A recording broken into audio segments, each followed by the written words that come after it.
While you are sleeping and saving your hard-earned money in a bank account, the silent thief known as inflation is actually stripping away your future wealth every single second. Welcome to a financial wake-up call that most traditional banks and old-school advisors would never want you to hear. For generations, we have been told a very specific, very safe lie that the key to becoming wealthy is to work hard, spend less, and save the rest in a savings account. We were taught that seeing those numbers sit still in a bank statement was the ultimate sign of financial security. But what if I told you that in the modern economy, saving is actually one of the fastest ways to lose your purchasing power? This is the paradox of the velocity of money. In this multi-part masterclass, we are going to deconstruct why stagnant money is dying money. Most people treat their finances like a still pond, quiet, unmoving, and eventually stagnant.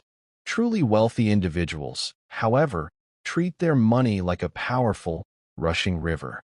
They understand that money is not a reward to be hoarded. It is a tool that must be kept in constant motion to generate value.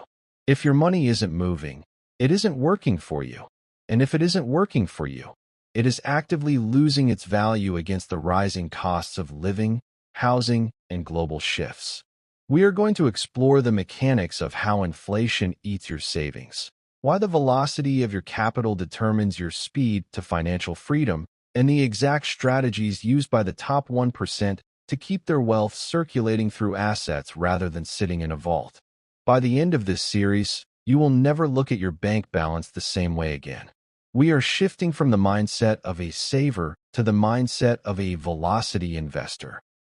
To understand why the velocity of money is so critical, we first have to unmask the greatest enemy of the traditional saver, inflation. Imagine you have $10,000 sitting in a high-quality safe under your bed or in a standard bank savings account that offers a measly 0.01% interest rate. You feel secure. You feel like you have a nest egg.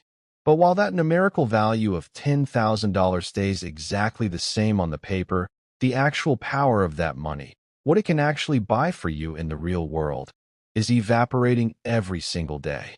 This is the silent thief at work. Inflation is essentially a hidden tax on every person who chooses to hold on to cash instead of moving it into productive assets. Think back to just 5 or 10 years ago. Think about the price of a gallon of milk, a liter of fuel, or the cost of a modest 3-bedroom home in a decent neighborhood.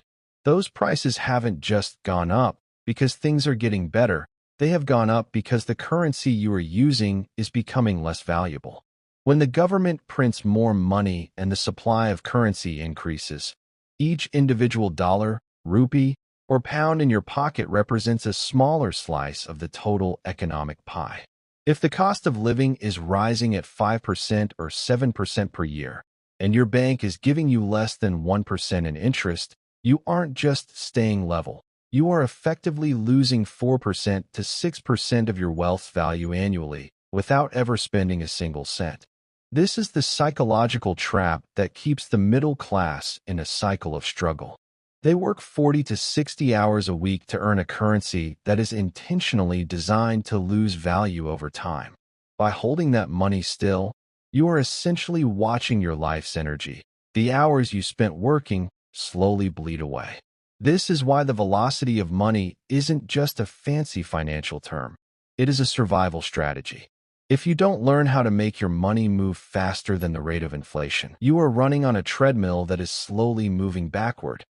Now that we have identified this silent thief of inflation, we must look at the only weapon powerful enough to defeat it: the velocity of money. In macroeconomic terms, velocity is the frequency at which a single unit of currency is used to purchase goods and services within a given time period. But in the world of personal finance and elite investing, velocity takes on a much more practical and life-changing meaning.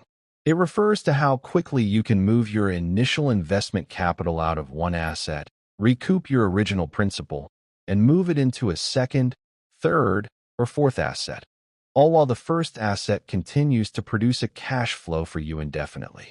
This is the secret of the infinite return. Most people are taught the accumulation model.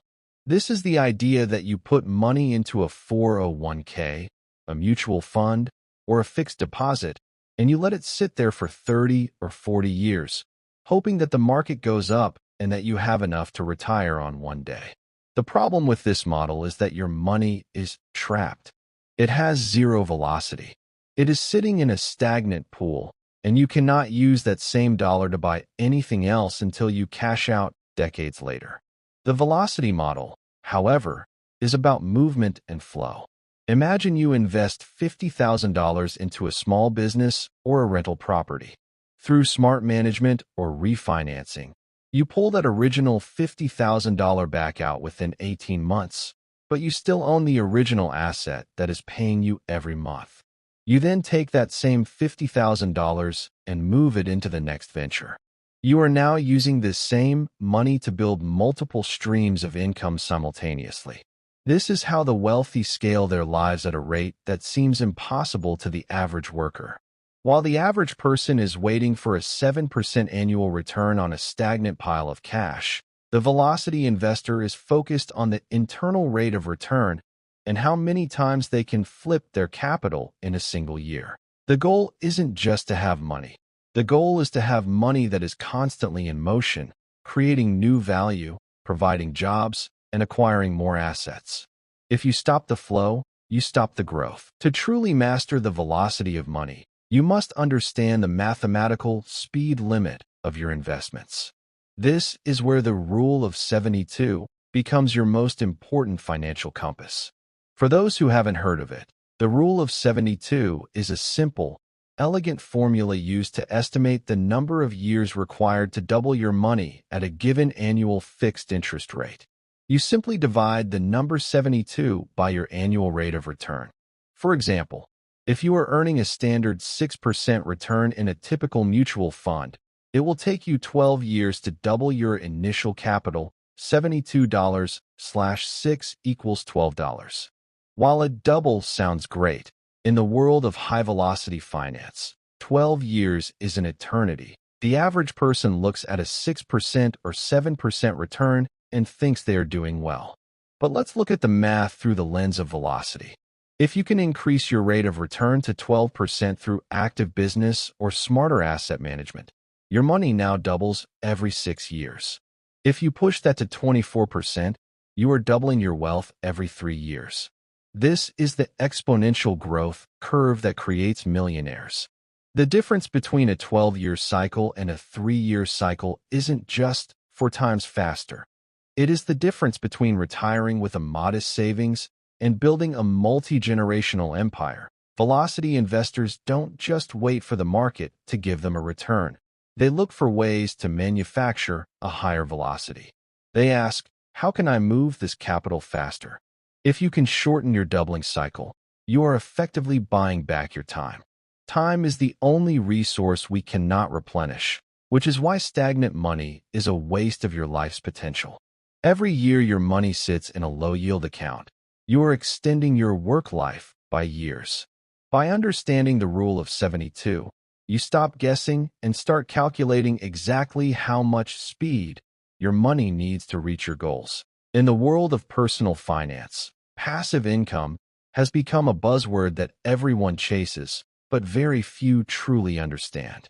The dream sold to most of us is simple. Put your money into a diversified portfolio, sit back, and let the market do the work.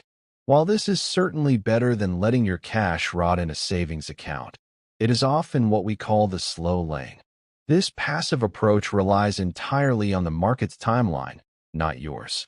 When you invest passively, you are giving up control over the velocity of your money. You are essentially waiting for a 7% or 8% annual return, which, as we learned from the rule of 72, takes nearly a decade to double your capital. The passive trap is the belief that wealth is something that happens to you if you wait long enough. But true financial freedom requires a more active stance on velocity. Think about the difference between a passenger on a bus and the driver of a high-performance sports car. The passenger gets to relax, but they have no control over the speed, the route, or the destination.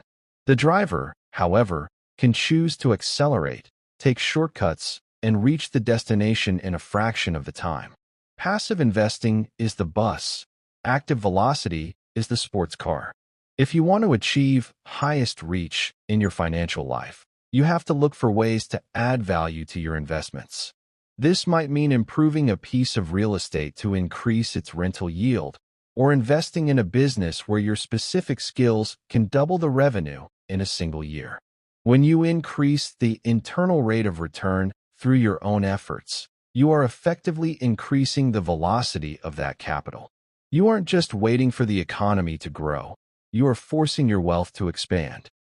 One of the biggest mistakes investors make is focusing purely on capital gains. Capital gains represent the hope that an asset, like a stock or a piece of land, will be worth more in the future than it is today. You buy low, you wait years, and you sell high. The problem? Capital gains have zero velocity until the moment you sell. While you are waiting for that exit, your money is locked away, unusable, and stagnant. If you want to build wealth at an accelerated pace, you must shift your primary focus toward cash flow. Cash flow is the steady stream of income that an asset produces while you still own it. Think of it this way. Capital gains are like waiting for a tree to grow so you can cut it down and sell the wood. You get a one-time payday, but then the tree is gone. Cash flow is like owning the orchard and selling the fruit every single season while the trees continue to grow. When you prioritize cash flow, you are creating a velocity engine. That monthly or quarterly income from a rental property, a dividend stock, or a private business is new money that you didn't have to work for.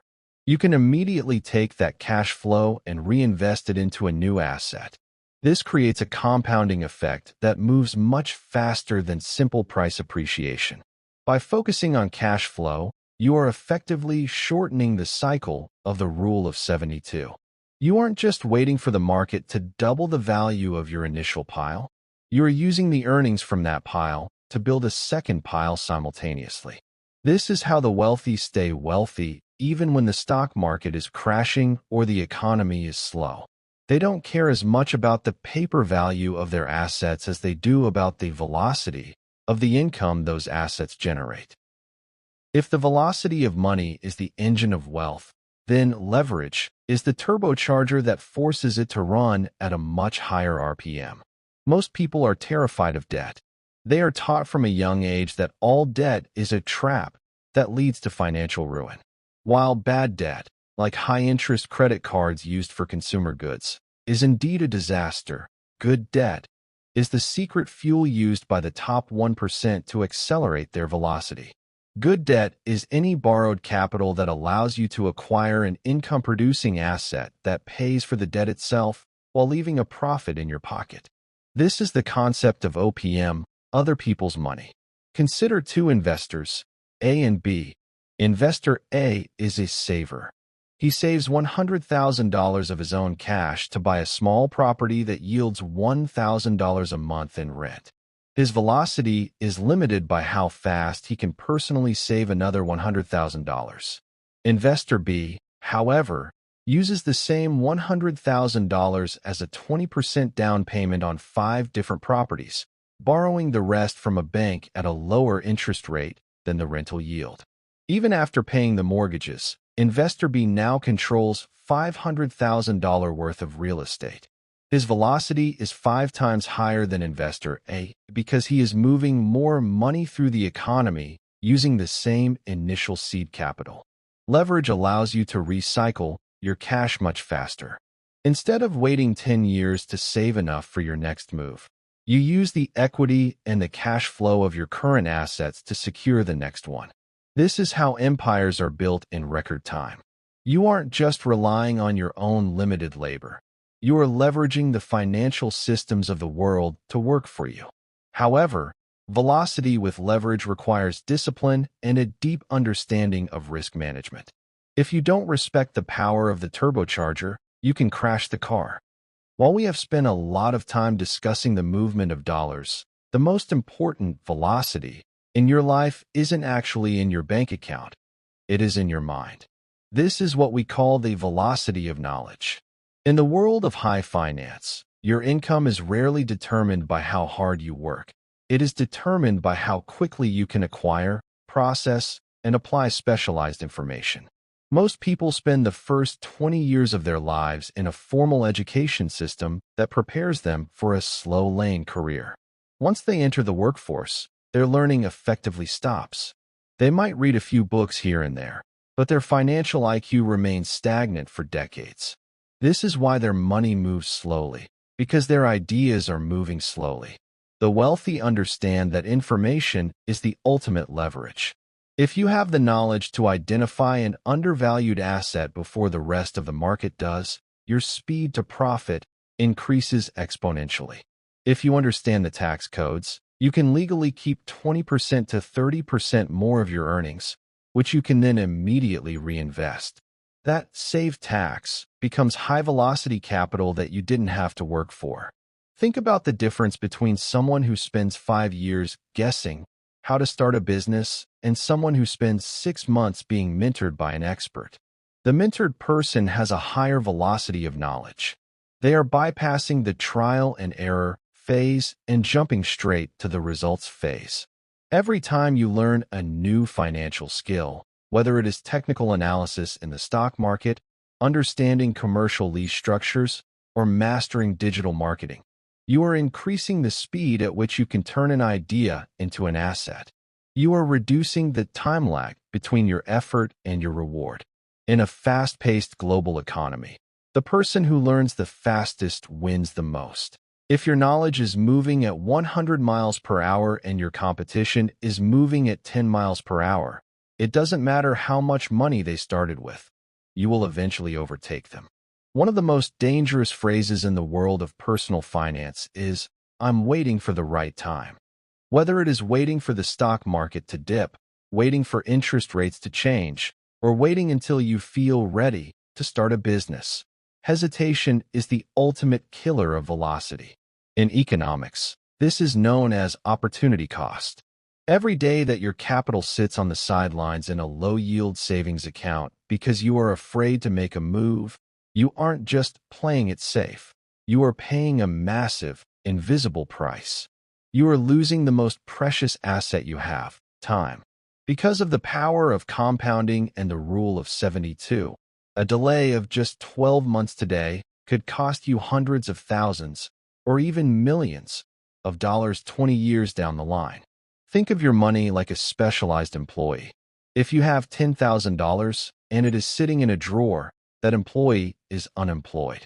They are sitting around, drinking coffee, and eating your food, inflation, but they aren't producing a single cent of value. A velocity investor hates seeing their money unemployed. They understand that even a good investment made today is almost always better than a perfect investment made 3 years from now. The time lag created by hesitation acts as a massive brake on your financial engine. While you are waiting for the perfect conditions, the person who took action is already on their second or third doubling cycle. They are gaining the experience, the cash flow, and the momentum that you are lacking. The market never waits for anyone. Economic cycles move whether you are participating or not. By the time the perfect moment arrives and everyone is talking about a certain opportunity, the highest velocity gains have usually already been made by those who moved early. Hesitation is often just a mask for fear, and in the game of wealth, fear is expensive. To achieve the highest reach, you must develop the bias for action. You must learn to analyze risks quickly, move your capital into position, and let the velocity of the market carry you forward. The multiplier effect is the holy grail of financial velocity. In traditional economics, it describes how an initial injection of spending leads to a larger overall increase in national income. But in your personal economy, the multiplier effect is your ability to make a single dollar perform multiple jobs at the exact same time. Most people have one-dimensional money. They earn $1, they pay a bill, and that dollar is gone forever. It had a velocity of 1, and then it died. A velocity investor, however, looks at that same dollar and asks, How many different ways can this $1 work for me before it leaves my ecosystem? This is the shift from linear spending to circular investing. Imagine you take that dollar and, instead of spending it on a liability, you move it into a specialized life insurance policy or a high-yield transition account. You then borrow against that same dollar to fund a business venture or a real estate down payment. Now, that original dollar is doing two things. It is earning a guaranteed internal rate of return in the policy, and it is also fueling the growth of an external asset. You have effectively doubled the velocity of that single unit of currency. You are now earning interest in two places at once. This is the circular economy of the wealthy. They don't just spend money, they reposition it so that it never actually stops growing for them. By keeping your capital in a constant state of motion, moving from an income-producing asset back into your pocket as cash flow and immediately out again into the next opportunity, you are creating a wealth snowball. Each rotation of the cycle picks up more snow profit, making the next rotation even larger and faster. This isn't just about working harder. It is about making your money work exponentially harder than you ever could.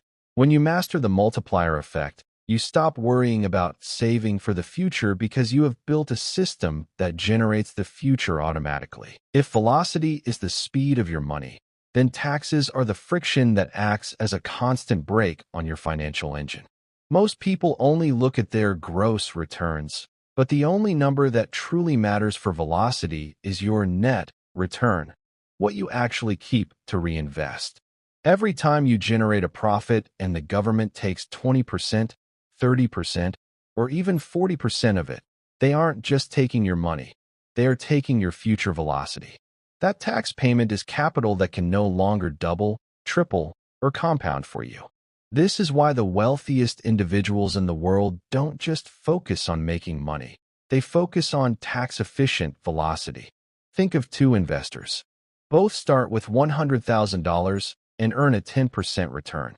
Investor A pays taxes on their gains every single year. Investor B uses legal structures, like a 1031 exchange in real estate, a Roth IRA, or a corporate tax shield, to defer or eliminate those taxes. Over 20 years, the difference isn't just a few $1,000s. It is a massive chasm in total wealth. Investor B's money has a higher velocity because 100% of their gains are staying in the game, while Investor A is losing a chunk of their momentum to the state every 12 months. To achieve the highest reach, you must learn to treat taxes as a controllable expense, not an inevitable tragedy. The goal is to keep your money inside a tax-free or tax-deferred loop for as long as possible. When you sell an asset, you shouldn't just take the cash and pay the tax. You should look for ways to roll that capital into the next asset immediately. This keeps the velocity high and the friction low. Remember, the government actually incentivizes velocity through the tax code. They give breaks to people who provide housing, energy, and jobs because that keeps the economy moving. By aligning your personal velocity with what the government wants to see in the economy, you can legally stop the tax drag and keep your wealth accelerating at maximum speed. One of the most common ways that investors accidentally kill their money's velocity is by falling into the equity trap. This happens when you have an asset, like a house or a business, that has increased significantly in value over the years. On paper, you look wealthy. You might have $500,000 in equity sitting in a rental property. But if that property is only producing $2,000 a month in cash flow, your return on equity is actually quite low. Your money is trapped inside the walls of that building. It is stagnant. A velocity investor knows that dead equity is just as bad as dead cash in a savings account. To maintain the highest reach, you must learn the art of the capital reset. A capital reset is when you strategically move your equity out of a stagnant asset and back into the fast lane. This is often done through a cash-out refinance or a strategic sale. Instead of letting $500,000 sit idle, you pull $400,000 of that equity out through a loan. Now, You still own the original asset, but you have $400,000 in liquid seed capital ready to be deployed into 3 or 4 new opportunities. You have effectively reset your velocity. You've gone from owning one asset to controlling 5, all using the same original wealth. Many people are afraid to do this because they want the security of owning an asset free and clear. But in a world of high inflation and rapid market shifts, the only true security is a high-velocity cash flow. If you have 5 assets paying you instead of 1, your risk is actually diversified, and your wealth is growing 5 times faster. Don't let your pride in owning something stop you from growing something. Your goal isn't to collect titles to properties. It is to collect streams of income that never stop moving.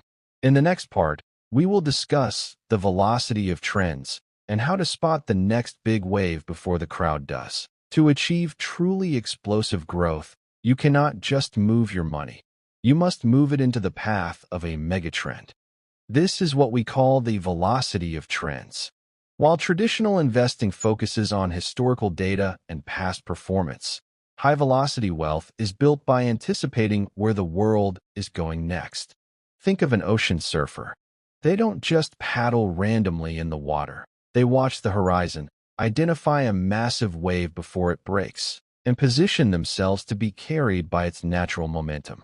In finance, a trend, whether it is artificial intelligence, renewable energy, or a shift in global demographics, is that wave. If you are positioned correctly, the trend does the heavy lifting for you. Most people enter a trend when it is already news. By the time you see a hot tip on a major news network or a popular social media feed, the highest velocity gains have already been captured by the early movers. The late majority provides the liquidity for the early adopters to exit. To stay in the fast lane, you must develop the skill of pattern recognition. You have to look for the fringe ideas that are just starting to gain traction among experts and innovators. When you move your capital into a nascent trend, you aren't just earning a return on your money. You are earning a return on the massive shift in human behavior. This is how small amounts of capital turn into fortunes in record time. However, riding a trend requires the discipline to exit before the wave crashes. Velocity is about entry and exit. If you hold on to a trend for too long, your money becomes stagnant again as the market reaches saturation. The goal is to capture the meat of the move, the steepest part of the growth curve, and then move that capital into the next emerging trend.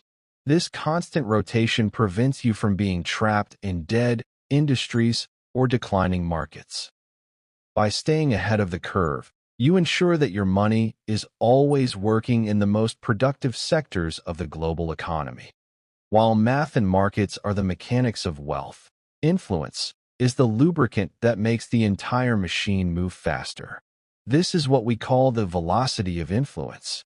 In the elite world of finance, the best deals, the ones with the highest velocity and the lowest risk, never make it to a public website or a stock exchange. They happen in private rooms, over dinner, or through a simple text message between trusted partners. If you are an outsider waiting for public information, you are already moving in the slow lane. To achieve the highest reach, you must understand that your net worth is often a direct reflection of your network. A strong network acts as a filter and a funnel. It filters out the noise and funnels high-velocity opportunities directly to you. When you have a reputation for being a person of action, integrity, and capital, people bring you deals because they want your velocity in their project. You aren't out there hunting for crumbs. You are being invited to the feast. This insider velocity allows you to skip the line. While others are spending months doing due diligence on a public company, you might get an opportunity to invest in a private startup or a pre-market real estate development that could double your money in half the time. But influence isn't just about who you know. It is about how much value you provide to others. The more problems you solve for people, the higher your social velocity becomes. People want to help those who have helped them. By building a network of high achievers, You are essentially creating a personal, early warning system for economic shifts. Your network tells you when a trend is dying or when a new one is born long before the news cycle catches on. We have traveled from this silent thief of inflation to the high-speed lanes of leverage, trends, and influence. Now, the most important question remains: how do you start your own velocity engine today? Financial freedom isn't a destination you reach by sitting still. It is a state of constant, intelligent motion. The difference between the person who struggles and the person who thrives isn't just the amount of money they have in the bank. It is the speed at which that money is moving through their life. To achieve the highest reach, you must commit to being a velocity investor. You must stop looking for safety in stagnant cash and start looking for security in productive, cash-flowing assets. Your first step is to audit your current speed limit. Look at your bank accounts, your retirement funds, and your equity. Ask yourself, how many of these dollars are currently unemployed? Every dollar that isn't moving is a dollar that is dying. Start small if you must, but start now. Use the rule of 72 to calculate your current trajectory, and then look for ways to shave years off that doubling cycle. Whether it is through increasing your financial IQ, leveraging good debt, or moving into an emerging trend, your goal is to reduce the friction and increase the flow. Remember, the economy doesn't reward those who hoard. It rewards those who circulate value. The journey to wealth is not a marathon. It is a series of calculated sprints. As you move your capital from one asset to the next, you are building a legacy that grows exponentially while you sleep. You are no longer trading your time for money. You are using your money to buy back your time. This is the ultimate goal of the velocity of money. Don't let another day go by where your hard-earned wealth is being eroded by hesitation. Take the wheel, hit the accelerator, and join the 1% who understand that money is meant to move. Your financial future is waiting. How fast do you want to get there? Subscribe, take action, and let's start your engine. Most people spend their entire lives working for money, but they never stop to ask one simple question: how fast is my money working for me? If you ask a billionaire how they built their empire, they won't talk about a hot stock tip or a lucky break. They'll talk about velocity. In the world of finance, speed isn't just a bonus. It's the difference between retiring in luxury at 45 or working a desk job until you're 75. The problem is, our human brains are hardwired to think in straight lines. We understand that if we save $100 a month, we'll have $1,200 in a year. That's linear thinking, and it's exactly why most people stay middle class. Wealthy individuals think in doubling cycles. They don't care about the total amount as much as they care about the time to double. But how do you calculate that without a PhD in mathematics or a complex Excel sheet? There is a hidden shortcut used by Wall Street insiders and wealthy investors for decades. It's a single, strange number that acts as a cheat code for your financial future. It's called the Rule of 72. Today, I'm going to strip away the marketing fluff and the banking jargon. I'm going to show you how this one number can predict exactly when you'll hit your first million. And more importantly, I'm going to reveal how the banks are using this same math to keep you in a cycle of hidden poverty. If you want to stop guessing and start calculating your freedom, stick around. We're about to break the system down, part by part. Why is it that we struggle so much with money management? It's because the financial industry speaks a language our brains aren't designed to understand. When a banker tells you a fund returns 8%, your brain sees a flat, boring number. You think, okay, 8 is more than 5, so it's good. But you have no visceral connection to what that actually means for your life. This is the intuition gap. We are linear creatures living in an exponential world. If I told you to walk 30 meters, you could visualize exactly where you'd end up. But if I told you to double your distance with every step, starting at just 1 centimeter, by the 30th step, you'd be at the moon. This lack of intuition is the financial trap. It's why we delay investing in our 20s. We look at a 7% return and think, it's too slow, it's not doing anything. We need a translation layer. We need a way to turn those abstract percentages into the only currency that actually matters, time. The rule of 72 is that translator. It takes a percentage, which is an idea, and turns it into years, which is a reality. It answers the ultimate question: when do I get my money back? Twice. By simply dividing 72 by your interest rate, you stop looking at numbers and start looking at your future calendar. Suddenly, a 2% difference in an interest rate isn't just a small gap, it's a decade of your life. But before we dive into the math, you have to understand why we use the number 72. It's not a random guess or a magic spell. It's a mathematical coincidence that makes you a human calculator. In the next part, I'll show you how to run these numbers in your head faster than a banker can open their laptop. So why 72? Why not a nice, round number like 100 or a sleek number like 50?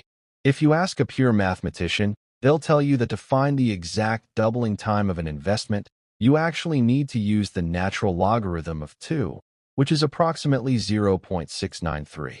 In a perfect world, we would use the rule of 69.3. But imagine trying to divide 69.3 by an interest rate of 7% or 9% while you're sitting in a meeting or standing at a car dealership. It's a mental nightmare. This is where the beauty of 72 comes in. The number 72 is what scientists call a highly composite number. It is incredibly friendly to division. You can divide it cleanly by 2, 3, 4, 6, 8, 9, and 12. It's an engineer's approximation, a shortcut designed for the real world. It is close enough to the actual mathematical truth, 69.3, to give you an answer that is 98% accurate, but simple enough that you can calculate it in your head in under 3 seconds. Think of it as a gut check tool. If an investment broker promises you a 6% return, you don't need a calculator. You just think, 72 divided by 6 equals 12. In 12 years, your money doubles. If they offer 12%, 72 divided by 12 equals 6. In 6 years, you're twice as rich. This simple division removes the fog from financial sales pitches. It allows you to instantly compare two different paths. Is it better to take a safe 3% return or a risky 9% return? The rule of 72 tells you the real cost of that safety. It's the difference between waiting 24 years for a double versus only 8 years. You are no longer looking at percentages. You are looking at the velocity of your life's work. But as powerful as this tool is for building wealth, it is equally terrifying when it's turned against you. Most people use the rule of 72 to daydream about how rich they'll be in the future. They run the numbers, see the doubling cycles, and feel a sense of security. But there is a trap. The same mathematical engine that builds your wealth is also being used to dismantle it 24 hours a day while you sleep. I'm talking about inflation.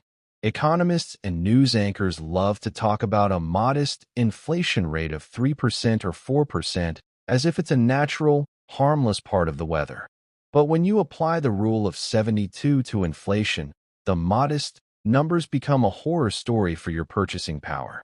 Instead of calculating how long it takes for your money to double, you are now calculating how long it takes for your money's value to be cut in half.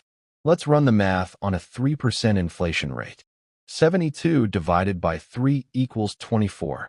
This means in just 24 years, roughly the length of a standard career path, the $100 in your pocket will only buy $50 worth of goods. If you retire at 60 and live until 84, half of your cash savings have effectively evaporated without you spending a single cent. It gets worse when inflation spikes to 6% or 8%, as we've seen in recent years. At 6% inflation, your purchasing power is sliced in half every 12 years. This is the invisible tax. It's the reason why the safe option, keeping your money in a traditional savings account or under a mattress, is actually the most dangerous move you can make. You aren't protecting your capital, you are watching it melt. The rule of 72 forces you to realize that if your investments aren't growing faster than the inflation rate, you aren't standing still. You are sprinting backward. Why don't we feel the pain of inflation immediately? It's because of a psychological phenomenon often called the boiling frog effect. If you drop a frog into boiling water, it jumps out instantly. But if you put it in lukewarm water and turn up the heat slowly, it stays there until it's too late. Inflation works exactly like that slow heat. You don't notice the price of a loaf of bread going up by a few cents. You don't panic when your monthly grocery bill increases by a tiny fraction. But the rule of 72 brings that future pain into the present. It stops you from looking at the cents and starts making you look at the years. When you keep a large amount of cash in a checking account earning 0.01% interest, you aren't being conservative or safe. You are effectively paying a subscription fee to the economy just to hold your own money. If inflation is 4%, you are paying a 4% wealth tax every single year. Using our shortcut, 72 divided by 4 equals 18. In 18 years, that safe pile of cash has lost 50% of its engine power. This realization is the ultimate wake-up call. It shifts your perspective from nominal wealth, the number of zeros in your bank account, to real wealth, what those zeros can actually buy. In the world of the 1%, the goal isn't just to make more money.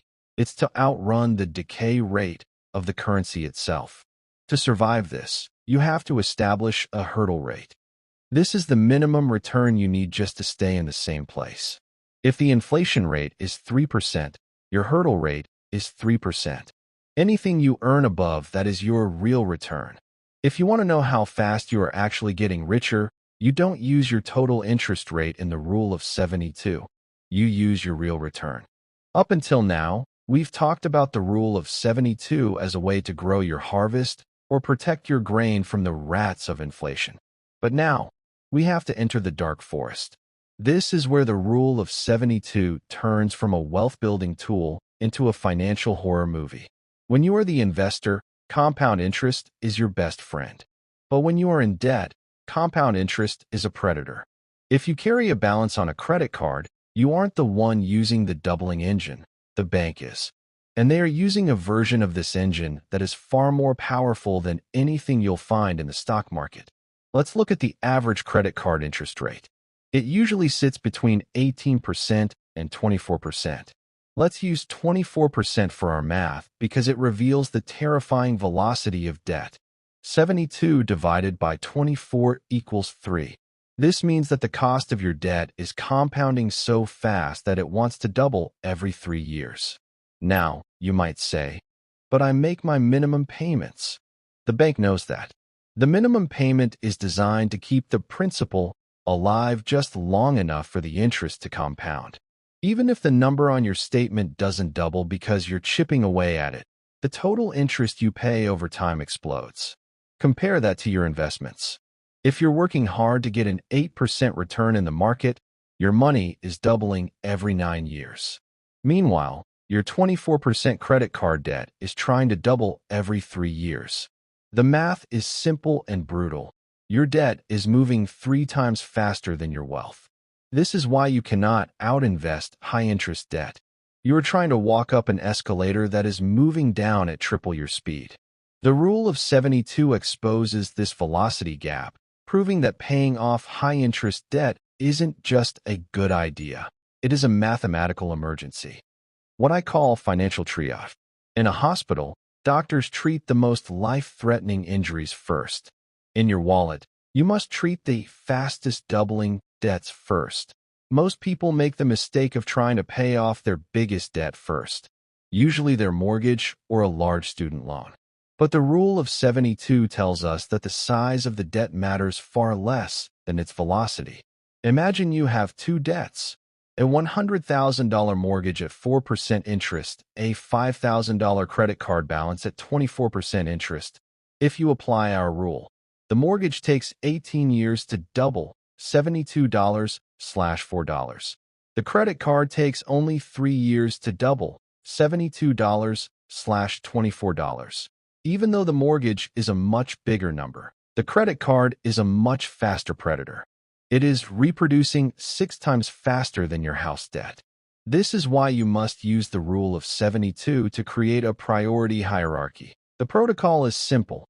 Any debt with a doubling time of under 10 years, which means an interest rate of 7.2% or higher, is a hair-on-fire emergency. You don't invest in the stock market, you don't buy new clothes, and you don't go on vacation until those debts are dead. Why? Because you are unlikely to find an investment that consistently doubles faster than a 10% or 15% loan. That'd be why calculating the years to double for every bill you owe, you take the emotion out of the math. You stop feeling overwhelmed by the total debt and start focusing on stopping the fastest engines first. You are effectively slowing down the drain on your wealth before you start filling the bucket. Now that we've cleared the debt traps and understood the inflation tax, let's switch to the most exciting application of the Rule of 72, designing your exit strategy. When people think about retirement, they often get overwhelmed by massive numbers. They think, I need $2 million, and then they give up because that number feels impossible. The Rule of 72 changes the game by shifting your focus from the total amount to doubling windows. Instead of worrying about the destination, you focus on how many cycles you have left. This is a framework I use to visualize how many times I can multiply my net worth before I decide to hang it up. Let's look at a practical scenario. Imagine you are 30 years old. You've managed to save and invest $50,000. If you invest that in a diversified portfolio with an average return of 7.2%, the math is beautiful. 72 divided by 7.2 equals 10 years. You now have a 10-year doubling window. Watch what happens even if you never add another penny to that account. At age 40, your $50,000 becomes $100,000. At age 50, it becomes $200,000. At age 60, it becomes $400,000. At age 70, it becomes $800,000. This perspective reveals a profound truth. The most important doubles happen at the end, but they are only possible because of the seeds you planted at the beginning. If you wait until age 40 to start with that same $50,000, you don't just lose 10 years, you lose the final doubling period. Instead of ending with $800,000, you end with $400,000. You literally cut your potential wealth in half by missing just one window. The Rule of 72 proves that time isn't just money. Time is a multiplier. It's not about how much you start with. It's about how many windows you give your money to grow. We've assumed in our examples that you get to keep every single penny of that 7% or 8% return. But in the real world, the financial industry is designed to take a toll on your journey. These tolls are called management fees or expense ratios. On paper, they look tiny, maybe 1% or 1.5%. You might think, what's 1% among friends? It's just a small tip for the person managing my money. Using the Rule of 72, I can show you that a 1% fee isn't just a small expense. It is a time thief that steals years of your life. Let's run a side-by-side comparison. Suppose you have an investment that earns a raw return of 8%. 72 divided by 8 equals 9 years. Your money doubles every 9 years. Now, let's say you are paying a financial advisor or a high-fee mutual fund a 2% annual fee. Your net return is now 6%. 72 divided by 6 equals 12 years. By losing just 2% to fees, your doubling time just stretched from 9 years to 12 years. You just added 3 extra years to every single doubling cycle. Over a 40-year career, that is catastrophic. In the 8% scenario, you get about 4.4 doubles. In the 6% scenario, you only get 3.3 doubles. The difference in the final amount isn't just a few $1,000s. It's often hundreds of thousands of dollars that stayed in the bank's pocket instead of yours. Fees are not just costs. They are brakes on your compounding engine.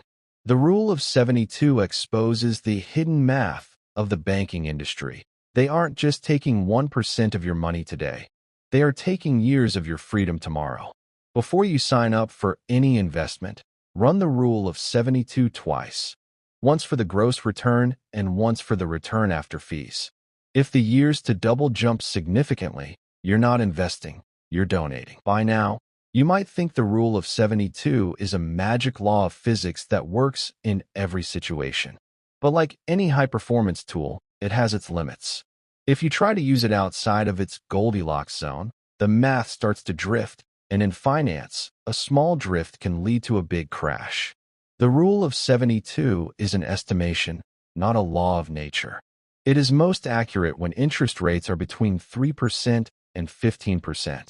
This is the range where almost all traditional personal finance happens: mortgages, stock market returns, and typical inflation. Within this window, the rule is shockingly precise, usually getting you within a few months of the actual date. However, if you move into the extremes, the math breaks down. For example, if you find a get-rich-quick scheme promising a 100% return, the rule of 72 would suggest your money doubles in 0.72 years, about 8.6 months. But logically, we know that a 100% return means your money doubles in exactly 1 year. The rule fails at the edges. Similarly, at very low rates like 0.25%, the drift becomes noticeable. The takeaway? Don't use this rule to file your taxes or build a rocket ship. Use it to orient your brain. It's a compass, not a GPS. It's designed to give you a gut check in the middle of a conversation or while you're reading a financial brochure. Another limitation is volatility. The rule of 72 assumes a smooth ride, that you get exactly 8% every single year like clockwork. But the stock market is a roller coaster. You might be up 20% 1 year and down 10% the next. This zigzag creates something called volatility drag, which often means your actual money grows slightly slower than the average nominal return suggests. So, here is the professional protocol. When the rule of 72 gives you a number, always build in a margin of safety. If the rule says your money will double in 9 years, prepare your life as if it will take 11. It is always better to be pleasantly surprised by extra wealth than to be left short on cash when you're ready to retire. Now that we understand the limits of the math, it's time to stop lying to ourselves. Most people look at their investment statements and see a 9% return and think they are winning. But they are looking at nominal returns, the face value of the money. If you want to achieve true financial freedom, you have to look at real returns. Real return is what is left over after you subtract the two great eaters, inflation and taxes. This is the only number that actually matters when you're trying to buy a loaf of bread or a gallon of gas in 20 years. The rule of 72 works best when you apply it to this net number. Let's run a real-world scenario. Suppose you earn 8% in the stock market. First, subtract 3% for inflation, the cost of goods rising. Then, subtract roughly 1% for taxes and fees. Your real return is now 4%. Now, apply the rule of 72 to that 4%. 72 divided by 4 equals 18 years. Suddenly, your fast, doubling cycle of 9 years has stretched out to 18 years. This is the honest accountant perspective.